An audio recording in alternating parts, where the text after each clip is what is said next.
interesting tradition of book and thesis in metacognition.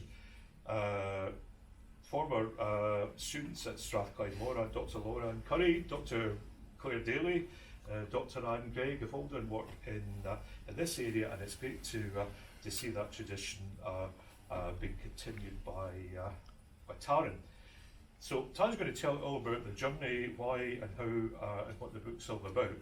But I think I'd just like to say one or two things about what you're going to get from the book. I had the opportunity to read it. The publisher sent me an electronic copy, which I'm bound not to be sharing with anybody. But here's what I think you might find in the book. First thing is there's an authentic voice of the author. Right? It's Taryn is just sitting at your shoulder telling you.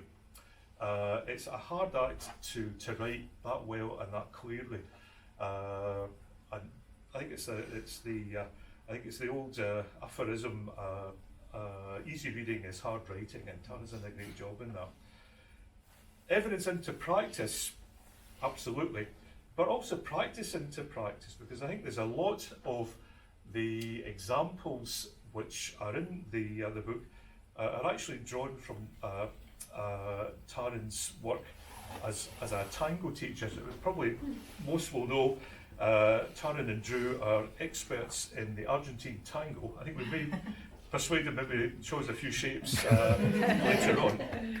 And I think one of the things which is really interesting is that Taryn, as an instructor and a teacher, has got a lot of insights into the teaching and the learning process, which I think are informing this book at a practical level. And I think that's something which is really very exciting. I mean, for example, from walking in parallel system, the leader changes to cross system before leading the follower into the cross. If you don't know what that means now, read the book and you'll find out. Page 14 explains all. Okay? So I think there's a lot of interesting things. I think there are some interesting insights for teachers. There's theory, research evidence regarding literacy, metacognition, motivation, study skills, and importantly how to develop them by training and coaching. There are audit and self-reflection tools in this book to die for.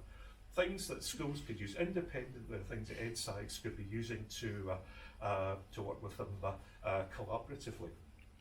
A lot of interesting things for policymakers.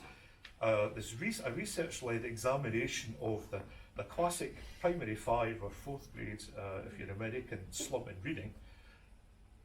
An examination of the attainment gap and evidence-based ways of, in fact, responding to that.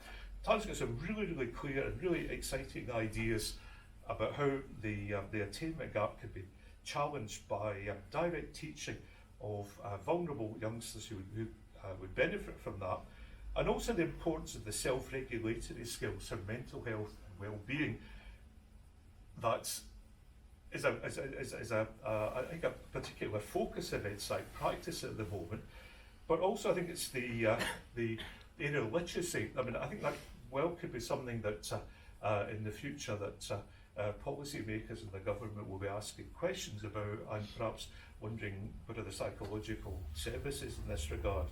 And the interesting thing is that Taryn presents an exciting case for how work in metacognition could in fact achieve all the aims in regard to tackling the attainment gap in literacy, but also the developing mental health and well-being.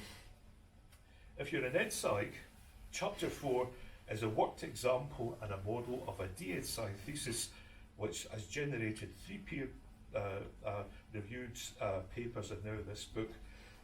You'll have a great overview of relevant theory and research by an expert practitioner researcher.